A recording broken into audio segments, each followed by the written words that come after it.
Hi,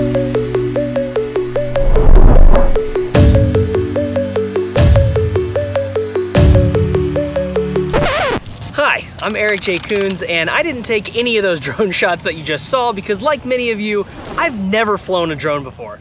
To me, they almost feel scary, like I'm gonna crash it into someone's house, or maybe even into a baby carriage, and then the baby's gonna explode, and then I'm gonna end up in jail. But in today's video, we're gonna be getting over that fear by reviewing the DJI Mini 2 SE and see if it's actually a good drone or not, and also if it's good for beginners like myself. Wish me luck.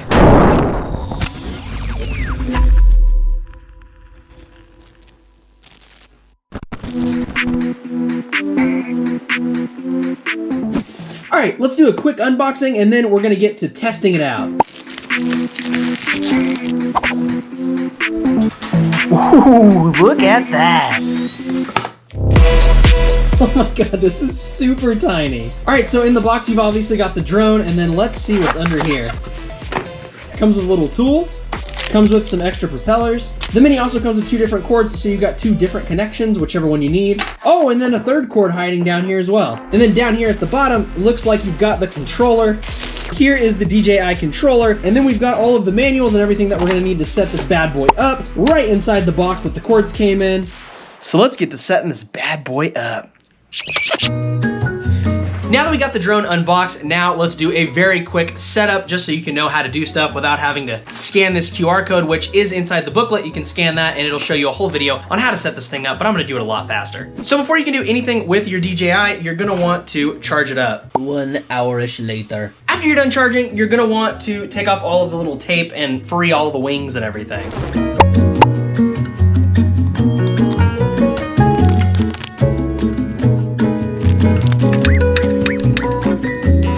Go ahead and download the app. Go into your app store, look up DJI Fly, and then that's the app you need to get. Once downloaded, the app's gonna open up into almost like an ad, but I just skipped that. Once you pass all of the red tape that is the beginning of this app and you agree to all the terms and stuff, then you get into the actual app. It's gonna give you a little bit of a tutorial, but not really. I mean, we've kind of already gone through so much. So here's the app. You've got the album, create, sky pixel, and your profile. And then you've got the connection guide that's gonna help you connect to your drone. Now I need to set up a profile and so will you, but we'll skip this part. I am now in Golden, Colorado. I'm surrounded by mountains, which are all behind the camera, but hopefully I'm gonna pick them up here on the DJI if I can even get it to work. Plug this cord in right in here and bring up the DJI app. Now let's unfold this, get these ready to fly. Now I'm gonna bring up the connection guide. I pressed once and then pressed again to hold, and I think I do the same thing for this. I'm gonna place this somewhere flat. Set this right here. All right, we're gonna press go fly and hope that it works. So make sure the surrounding area is open and free of obstacles. Check. Do not fly indoors or fly above people, animals, or moving vehicles. Check. Avoid flying in rainy, snowy, or windy weather. Check. It's really just kind of overcast today, so I think it's gonna be fine. Make sure the gimbal, oh, and I didn't remove that. There we go. So I removed this thing. I assume you're supposed to do that. I have no idea. The aircraft will automatically take off at an altitude of 1.2 meters. Avoid taking off in confined spaces or crowd. All right, we hold this down.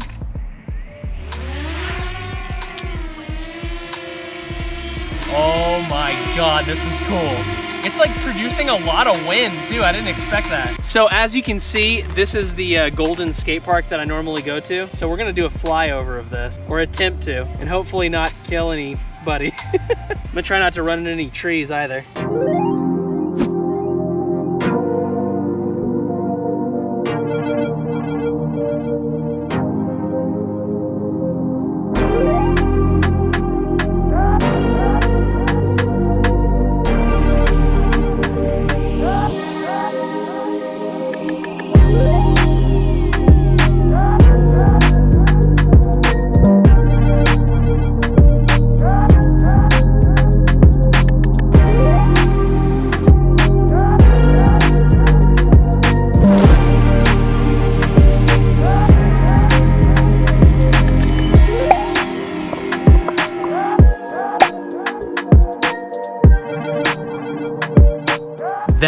was awesome. So the DJI was actually a lot easier to fly than I thought. It had a built-in tutorial, as you saw, and it just made the whole experience a lot less frightening than I thought it was gonna be. Now, I was kind of worried because I got a lot of warnings in the app, 2 to be exact, for Jefferson County, which is where Golden, Colorado is, where I'm flying it right now. After doing that first flyby test, I'm gonna fly it a couple more times off camera, and then I'm gonna come back to you. It's only gonna seem like seconds to you, and we're gonna do a full review of the pros and cons and things that I like and I dislike with this drone. So let's go back to my office and let's do a full review on this thing.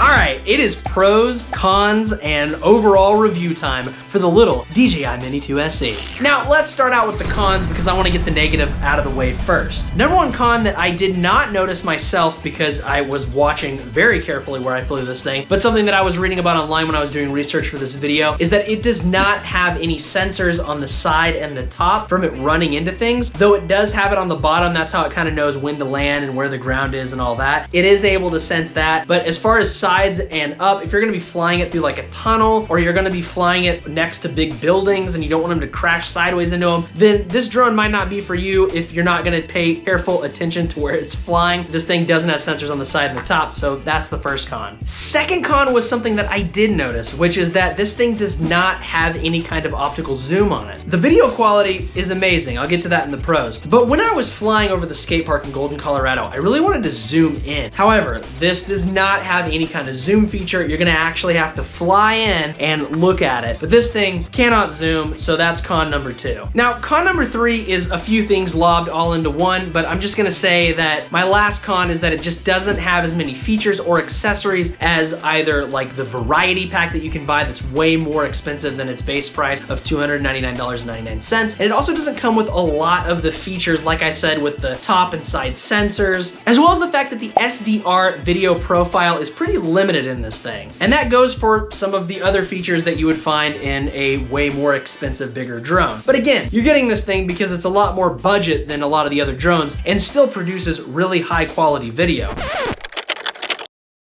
Pro number 1, the video is pretty stunning, and so is the stabilization on it. Now, for a drone that is $300, $299.99 on Amazon right now, which I'll leave in the description below, I feel like that's pretty amazing that not only is it a drone that can fly really far and have all these features within the app that you can control it with, but it also has a stabilized camera that's a lot like the GoPro I'm filming on right now, where if I'm running and it's going like this, or for this case, if it's flying in the air and it's getting hit by wind, it has a huge wind resistance, and it's able to stay pretty steady through almost any kind of weather, which I think is pretty awesome for $300. Pro number 2, alongside what I just said, is the price. At $299.99, that is an insane price for everything that this little guy has packed into it. I feel like it is the most worth it after doing all the research that I did on what drone I wanted to review this year, because I wanted to find the best one for you guys that is a budget drone. And I feel like this hits the mark on almost everything. Another really big pro is that it does not require FAA registration, which means that you don't have to go and register it with the FAA. I think that's pretty cool because there are bigger drones and more advanced ones that you do have to register with the FAA. And this one, you don't have to.